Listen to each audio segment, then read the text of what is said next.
Hello বন্ধুরা, আমি রাখি। আবারও চলে আসলাম তোমাদের সামনে একটা ভিডিও নিয়ে। অনেক দিন পরে, তবে এবার একটা মেকআপ টিউটোরিয়াল ভিডিও নিয়ে আসলাম।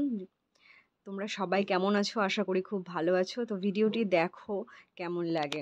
এখন কম বেশি সবাই মেকআপ করতে পারো, সাজতে পারো, কিন্তু তবুও যখন সাজাতে যাই এমন কেউ কেউ আছে এখনও কিন্তু পারে না। তো যাই হোক, আমার যখন মন খারাপ থাকে তখন আমি এই কাজটা করি। আমার ভালো লাগে। প্রত্যেকেরই কিছু ভালো লাগার কাজ আছে যেটা করে মনটাকে আমরা ভালো করি। তো তোমাদের সঙ্গে ভিডিওটি শেয়ার করছি, দেখো কেমন লাগে।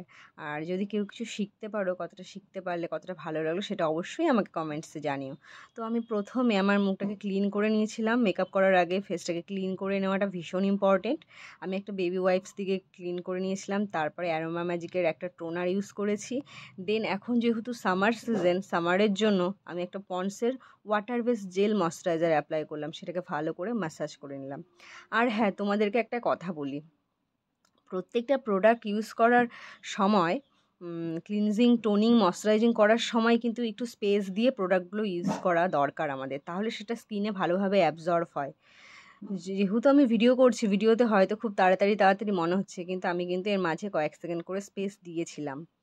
একটা ক্রিম, একটা কিছু অ্যাপ্লাই করার পর হয়তো অন্যান্য জিনিসগুলো রেডি করে নিচ্ছিলাম, তাতে আমি একটা স্পেস পেয়ে যাচ্ছিলাম।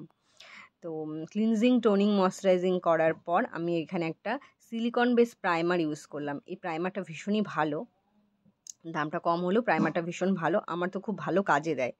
তো আমি প্রাইমারটা অ্যাপ্লাই করে নিচ্ছি। গরমের সময় এরকম সিলিকন বেস প্রাইমার ইউজ করা উচিত, তাতে পোর্সটা মিনিমাইজ হয়। দেন আমি তোমাদেরকে যে এই কনসিলারটা দেখাচ্ছি, এই কনসিলারটার মধ্যে এখানে মিডিলে একটা অরেঞ্জ কারেক্টার থাকে, যেটা আমার একেবারেই শেষ হয়ে গেছে। তো আমি তার বদলে এখানে একটা ডার্মা D34-এর একটা অরেঞ্জ কারেক্টার ইউজ করছি আমার ডার্ক সার্কেল এরিয়াতে। আর ঠোঁটের ওপরে নিচে যে সমস্ত কালো কালো স্পট আছে সেই সমস্ত জায়গায় স্কিনটাকে কারেক্ট করে নিচ্ছি, যেখানে যেখানে ডার্ক স্পট আছে। তারপর একটা ব্রাশের সাহায্যে আমি প্রোডাক্টগুলো লাগাচ্ছি। দেন আমি একটা ব্লেন্ডারের হেল্প নিয়ে আমি ভালোভাবে ব্লেন্ড করে নেব। ব্লেন্ড করাটা কিন্তু মেকআপের ক্ষেত্রে ভীষণই ইম্পর্টেন্ট একটা পার্ট। আর ব্লেন্ডারটাকে অবশ্যই ভিজিয়ে নিতে হবে। তবে যেহেতু এখন গরমের দিন, ব্লেন্ডারটাকে একটু, যখন ভাবো মেকআপ করছি, আমার যেটা মনে হয় বেশ কিছুক্ষণ আগে ব্লেন্ডারটাকে ভিজিয়ে নিয়ে ভালো করে জলটাকে নিংড়ে নিয়ে একটা তাওয়াল বা কিছুতে ভালো করে মুছে নিয়ে তারপরে ব্লেন্ড করলে ব্লেন্ডারটা দিয়ে ব্লেন্ড ভালো হয়। তো আমি যতটুকু জানি ততটুকু তোমাদের সঙ্গে শেয়ার করছি। দেখো, যদি কারো হেল্প হয় আমার খুব ভালো লাগবে। আর অনেকেই হয়তো জানো না, যারা শিখছো তারা আমাকে অবশ্যই কমেন্টস করতে পারো যে ভালো লাগলো না খারাপ লাগলো। আর এমন অনেকেই আছো এখানে, অনেক ভালো, অনেক বড় মাপের মেকআপ আর্টিস্ট। আমার যদি কোথাও কোনো ভুল হয়ে থাকে তার জন্য আমি ক্ষমা প্রার্থী। তো তারপর আমি আমার এই কনসিলারটা প্যালেটটা থেকে একটা কনসিলার নিয়ে আমি যেখানে যেখানে অরেঞ্জ কারেক্টার ইউজ করেছিলাম সেখানে আবার কনসিল করে নিচ্ছি। আর আমার মুখে যে ছোট ছোট তিলগুলো আছে দেখতে পাচ্ছ, সেগুলোর ওপরে আমি এই কনসিলারটা অ্যাপ্লাই করছি। দেন আমি আবারও ভালোভাবে ব্লেন্ড করব। ব্লেন্ডিংটা ভীষণ ইম্পর্টেন্ট একটা পার্ট। আর খুব সুন্দর করে ব্লেন্ড না করলে মেকআপটা বসে না, মেকআপটা কেকই দেখায়। তো যাই হোক, ব্লেন্ডিং করতে থাকি আর তোমাদের সঙ্গে কিছু শেয়ার করি যে আমরা যারা সাজগোজ করি বা এই কাজগুলো করি, অনেকেই মনে করে, এখন অনেকটা যদিও কমেছে, অনেকেই মনে করে যে আর বোধহয় কোনো কাজ নেই বাড়িতে, সারাক্ষণ হয়তো সাজগোজ নিয়েই পড়ে থাকে। তেমনটা কিন্তু নয়। সমস্ত কিছু করেই তারপরে কাজ করা হয়। আসলে যার যেটা ভালোবাসার কাজ বা যার যেটা ভালো লাগে সে তার জন্য সময় বের করবেই। কারণ সেই কাজটা যদি সে না করতে পারে তাহলে সে অন্যান্য কাজে এনার্জি পায় না বা তার ভালো লাগে না, সেটা যার যেই কাজই হোক না কেন। তো যাই হোক, তারপরে আমি কনসিল করে নেওয়ার পর দেন আমি একটা পিএসির একটা আমার শেড ওয়াইজ একটা ফাউন্ডেশন অ্যাপ্লাই করছি। দেখো, এতটুকু নিলেই হবে, কারণ আমি বেসটাকে ভীষণ লাইট ওয়েট করবো। খুব বেশি হেভি একটা বেস করব না গরমের দিন বলে। আর যেহেতু একটা সিম্পল সফট একটা লুক ক্রিয়েট করব, তাই আমি একদম অল্প অল্প করেই ফাউন্ডেশনটাকে অ্যাপ্লাই করছি। তারপর যদি মনে হয় যে না বেসটাকে আরেকটু বাড়াবো, তারপর না হয় আরেকবার অ্যাপ্লাই করব। আমি এভাবেই ইউজ করি। তো তোমরা কীভাবে মেকআপটা করো আমি জানি না, তো আমি এভাবেই ইউজ করি। তো দেখো কেমন লাগে। তো তো এই দেখো আমি অল্প অল্প করে প্রোডাক্টটাকে ইউজ করছি ব্রাশের হেল্প নিয়ে। দেন আমি আবারও ভালোভাবে ব্লেন্ড করব। মেকআপটা দেখে যতটা মনে হচ্ছে অনেকটা টাইমের ব্যাপার, হ্যাঁ একটু তো টাইমের ব্যাপার হয়ই, কারণ এতগুলো প্রোডাক্ট ইউজ করা। কিন্তু এটা যদি আমার যদি কোথাও যাওয়ার সময় এইভাবে ক্রিয়েট করার ব্যাপার থাকে, আমার তো কম করে আধা ঘন্টা লাগেই। আর যদি খুব তাড়াহুড়ো থাকে তাহলে আমি কোনো কিছু জিনিসকে স্কিপ করে দিয়ে আমি একটা হালকা মেকআপ করি। তো আমি তোমাদের কাছে আজকে পুরোটাই কিভাবে মেকআপটা করি সেটা শেয়ার করলাম। ফাউন্ডেশনটাকে অ্যাপ্লাই করে দিয়ে তারপর ভালোভাবে করে ব্লেন্ড করে নিচ্ছি। তো তার সঙ্গে তোমাদের সঙ্গে কিছু গল্প শেয়ার করি। তো কয়েকদিন আগেই আমি 3জনকে সেলফ মেকআপ ক্লাস শিখিয়েছিলাম। তো আমি এত তাড়াতাড়ি কাউকে শেখাবো সেই জিনিসটা ভাবিনি। ভেবেছিলাম আরেকটু সময় নিয়ে আরও ভালো করে নিজে শিখি, তারপরে না হয় শেখাবো। কিন্তু ভগবানের যেটা ইচ্ছা সেই অনুযায়ী তো চলতে হয়, কারণ ওরা আমাকে ভীষণভাবে সাপোর্ট করেছে যে তুমি শেখাও বা তোমার কাজ বা তোমার মেকআপ আমাদের ভালো লাগে। তো তখন ভাবলাম চলো তাহলে করাই যাক। তো আমি ভাবছিলাম কিভাবে করব, অনেক রকমের প্রবলেম ছিল, সবারই থাকে প্রবলেম। তো আগে একজনকে যদিও শিখিয়েছিলাম, তবে সেটা নিয়ে আমার তখন কোনো হেজিটেশন হয়নি, কারণ তার সঙ্গে একটু ক্লোজ ব্যাপারটা একটু বেশিই ছিল, সেই জন্য কিছু মনে হয়নি। তো ওদেরকে শেখালেও, ওদের 3জনকে শেখালেও আমার খুব ভালো লাগলো। ঠিক কোনোভাবে একটু অসুবিধা হয়েছিল, কিন্তু ঠিক 5 দিন পার হয়ে গেল এবং ওদেরকে শেখালাম। এখন জানি না ওরা কতটা শিখতে পেরেছে। পরবর্তীতে যখন ওরা মেকআপ করবে বা সাজবে, তখন ওরাই আমাকে জানাবে যে ঠিক কতটা শিখতে পেরেছে। ওরা যদি কিছুটা হলেও শিখতে পারে, আমার খুব ভালো লাগবে যে না আমি কাউকে শেখাতে পেরেছি। কাজটা নিয়ে কত দূর এগোতে পারবো, কতটা কী করতে পারবো সেটা জানি না, কারণ কেউ বলতে পারে না কে কোথায় পৌঁছাবে বা কতটা ভালো করবে খারাপ করবে। কিন্তু কোনো একদিন হয়তো বলতে পারবো বা ভাবতে পারবো, বা এটা মেমোরি হয়ে থেকে যাবে যে আমি ওদেরকে শিখিয়েছিলাম বা আমি কিছু করেছি। তো যাই হোক, কথায় আমি আবার মেকআপে ফিরে আসি। ফাউন্ডেশনটা অ্যাপ্লাই করার পর ভালোভাবে ব্লেন্ড করে নিয়ে আমি পিএসির একটা কনসিলার অ্যাপ্লাই করছি আমার হাইলাইট জোন এরিয়াগুলোতে। যেই সমস্ত জায়গাগুলো হাইলাইট জোন হয় সেই জায়গাগুলোতে আমি কনসিলারটা অ্যাপ্লাই করলাম, এবং চোখের পাতাতেও। এবার ভালো করে আবার ব্লেন্ড করে নেব কনসিলারটা এইটা ব্লেন্ড করার পর দেখবে আমার মুখটা অনেক সাদা দেখাবে। আমি যখন প্রথম মেকআপ করতাম তখন কিন্তু আমার এরকম খুব হতো, একদম সাদা হয়ে যেত মুখটা। তো যতটা কাজ করা যায়, যতটা কাজ নিয়ে থাকা যায়, মানে কাজটা করতে থাকা যায়, যে কোনো কাজ দেখবে ভালোভাবে আস্তে আস্তে সেই কাজের প্রতি ইমপ্রুভ বাড়তে থাকে। আস্তে আস্তে কাজটা আরও ভালো হয়, মানে ভালোর পর ভালো হতেই থাকে। আসলে ভালোর তো কোনো শেষ নেই। প্রথম দিকে কিন্তু আমারও ভীষণ এরকম সাদা হয়ে যেত, মানে মেকআপটাকে ভালোবাসতাম, করতাম, কিন্তু সেই স্যাটিসফ্যাকশন ছিল না, মানে সাদা হতো বা অনেকেই বলতো যে এতটা সাদা হয়ে গেছে। এখন কিন্তু সেটা অনেকটা ঠিক হয়ে গেছে, এবং সবাই ভালো বলেও, সবাই না হলেও হয়তো কেউ ভালো বলে, কারোর কাছে ভালো লাগে, অনেকের কাছেই ভালো লাগে।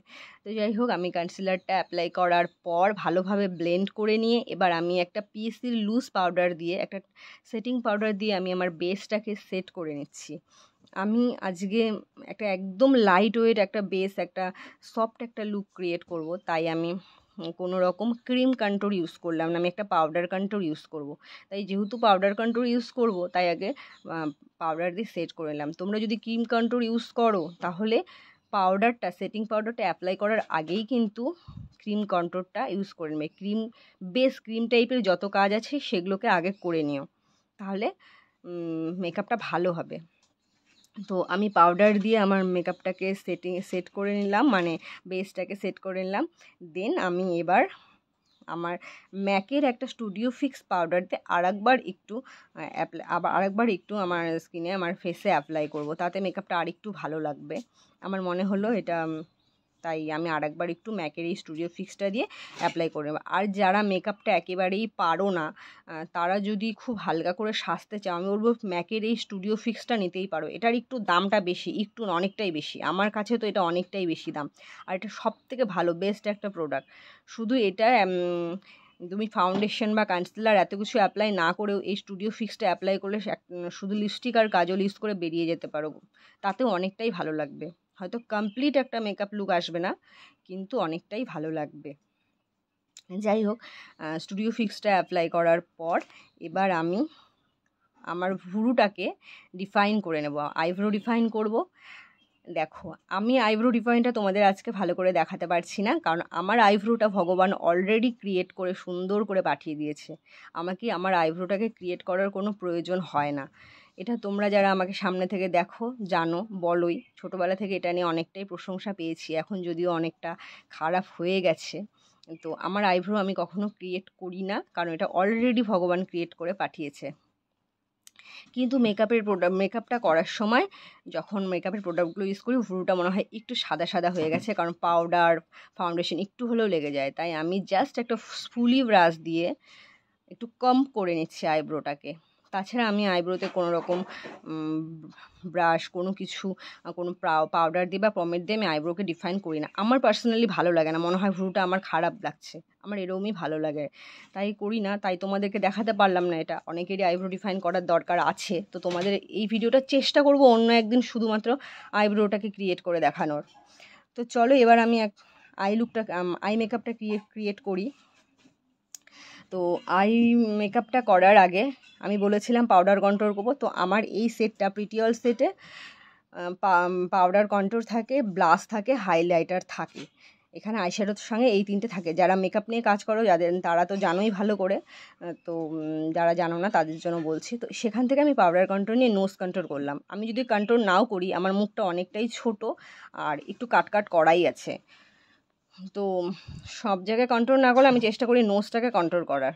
তো আজকে আমি এমনি গালে এবং কপালে এবং জলাইনেও হালকা করে কন্ট্রোল করছি, একদমই হালকা করে, কারণ আমার মনে হয় আমার মুখটা অনেকটাই ছোট আর মোটামুটি ওভেল শেপেই আছে, আমাকে কন্ট্রোল না করলেও চলবে, কিন্তু মেকআপের ক্ষেত্রে একটু করা দরকার, না হলে ঠিক ব্যাপারটা আসে না। তো আমি হালকা করে করলাম, জানি হয়তো তোমরা বুঝতে পারছো না বাদবাকি জায়গাগুলো, কিন্তু নোজটা আশা করি বোঝা যাচ্ছে, নোজ কন্ট্রোলটা বোঝা যাচ্ছে। তো কন্ট্রোল করা হয়ে গেল। কন্ট্রোলের পর আমি অন্য একটা ব্লাশ প্যালেট থেকে আই ম্যাজিকের একটা ব্লাশ প্যালেট থেকে আমি হালকা করে ব্লাশ করে নিচ্ছি। ব্লাশ করার সময় কিন্তু স্মাইল করা ভীষণ ইম্পর্টেন্ট। কাউকে সাজাতে গেলে দেখি স্মাইল করতেই চায় না, আমার কিন্তু ভীষণ রাগ হয়। স্মাইল করলে পরে কি হয় আসলে, কিন্তু অনেকে হাসতেই চায় না।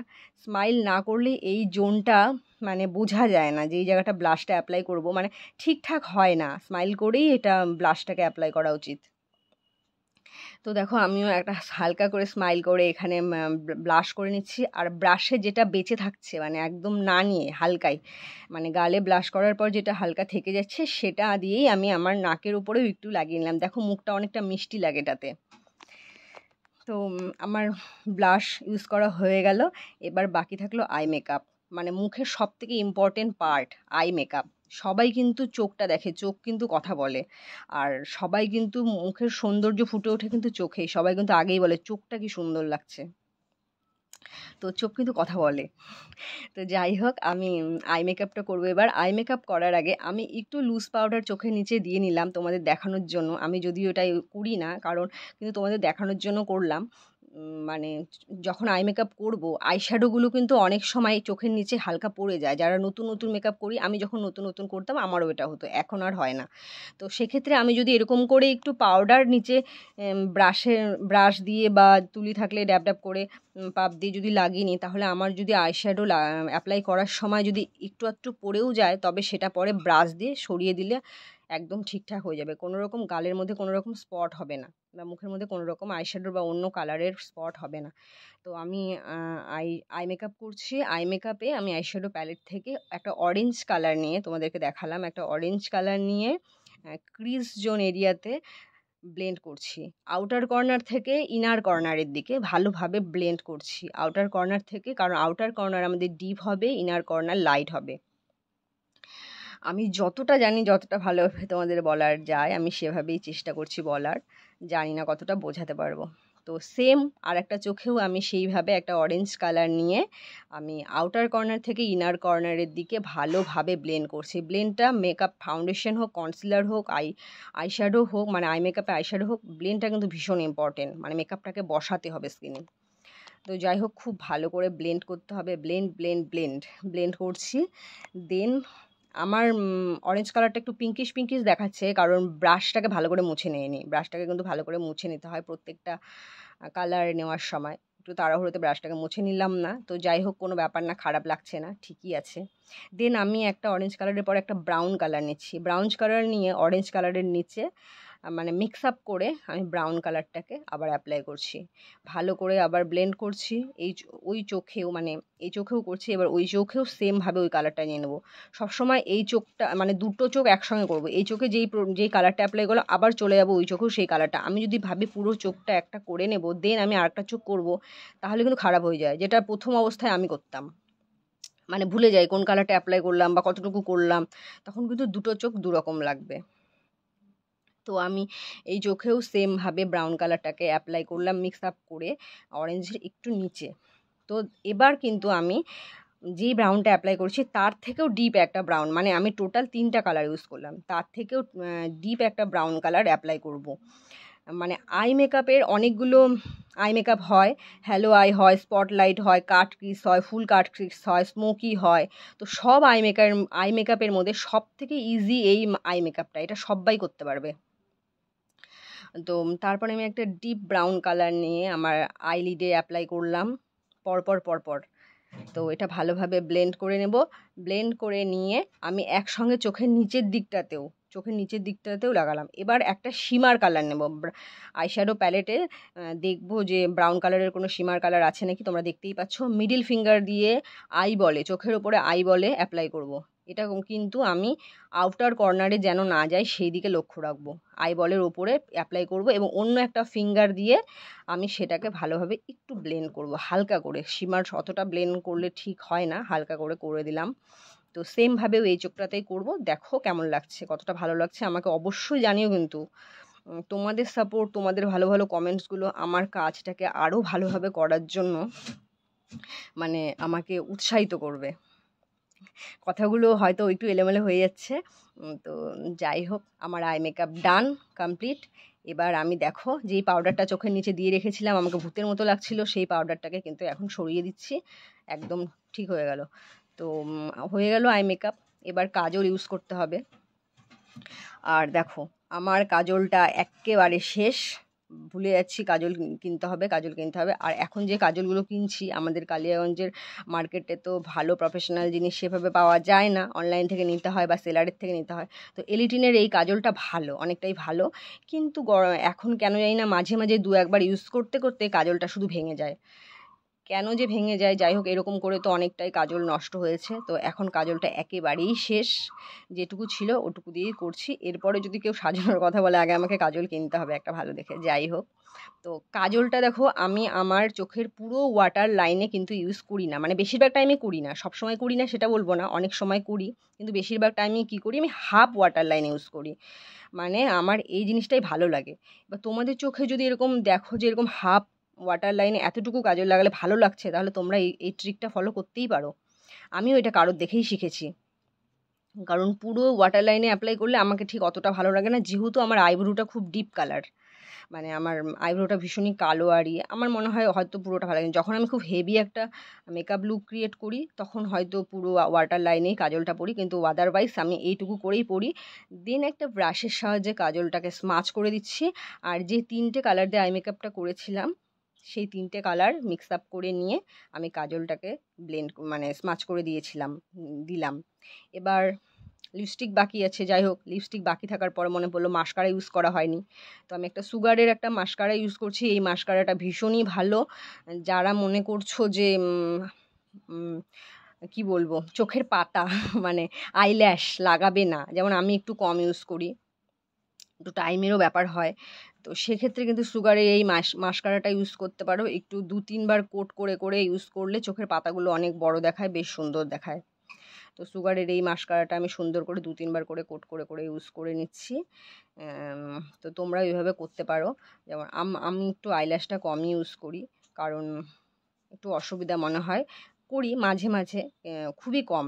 আমি এইভাবেই 2-3বার কোট করে মাস্কারা ইউজ করি। দেন আমি একটা লিপস্টিক ইউজ করব, লিপস্টিক চুজ করছি যে কোনটা ভালো কোনটা দেখায়। তো আমার কাছে আপাতত চোখের সামনে এই 3টে কালারই দেখতে পেলাম, এই 3টে কালারের মধ্যে থেকে কোন লিপস্টিকটা ইউজ করব সেটা ভাবছিলাম।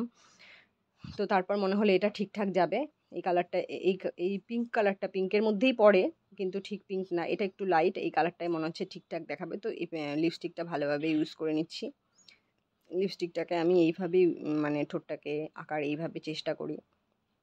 তো লিপস্টিকটা যতক্ষণ অ্যাপ্লাই না করা হয় ততক্ষণ কিন্তু মেকআপটা আনকমপ্লিট থেকে যায়। লিপস্টিকটা লাগানোর পরেই কিন্তু মেকআপটা বেশ ফুটে ওঠে, ভালো লাগে। তো মেকআপ কমপ্লিট হয়ে গেলো। আর তোমাদেরকে একটা কথা বলি, আমি কিন্তু লিপস্টিক অ্যাপ্লাই করার আগে সেটিং স্প্রেটা ইউজ করি, কিন্তু আজকে সেটা ভুল হয়ে গেল। সেটিং স্প্রেটা ইউজ না করে আগে আমি লিপস্টিকটা অ্যাপ্লাই করলাম, তো আগে করলে একটু ভালো হয়। যাই হোক, তারপর আমি একটা ফেসেস কানাডার সেটিং স্প্রে ইউজ করে নিচ্ছি, ব্যাস ডান, মেকআপ কমপ্লিট। তো এতক্ষণ থেকে তোমরা যারা যারা মেকআপটা দেখলে তাদেরকে অনেক অনেক অনেক থ্যাঙ্কস। আর যারা পারো তাদের তো কোনো কথাই নেই, ঠিকই আছে, কিন্তু অনেকেই আছো পারো না সাজাতে গেলে। এখন দেখি অনেকেই কিন্তু পারো না বা জানো না। তো যাই হোক, তাদের হয়তো একটু হলেও হেল্প হলো। তো তোমাদের যদি হেল্প হয় আমাকে একটু ভালো ভালো কমেন্টস করো, তাহলে আমার ভালো লাগবে। তো আমার মেকআপটা কমপ্লিট, এবার আমি চুলটাকে বেঁধে নেব। আর কয়েকটা রিলস বানিয়েছি, তোমরা তো দেখেইছো।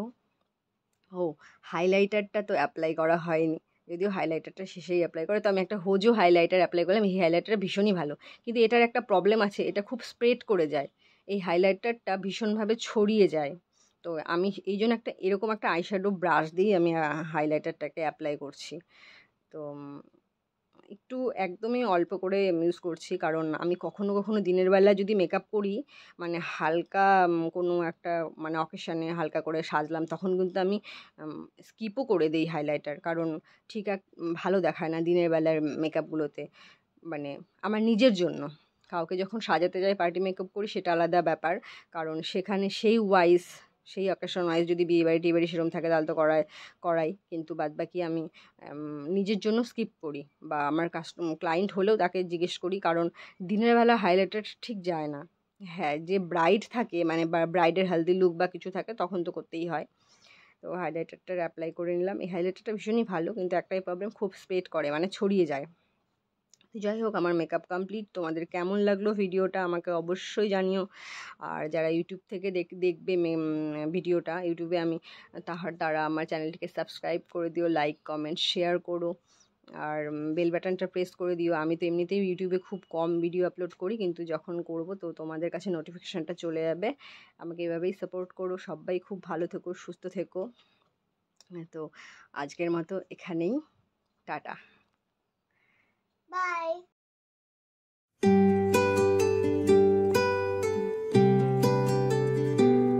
তুমি বৃষ্টি চেয়েছো বলে কত মেঘের ভেঙেছি মন, আমি নিজের বলতে তোমায় চেয়েছি।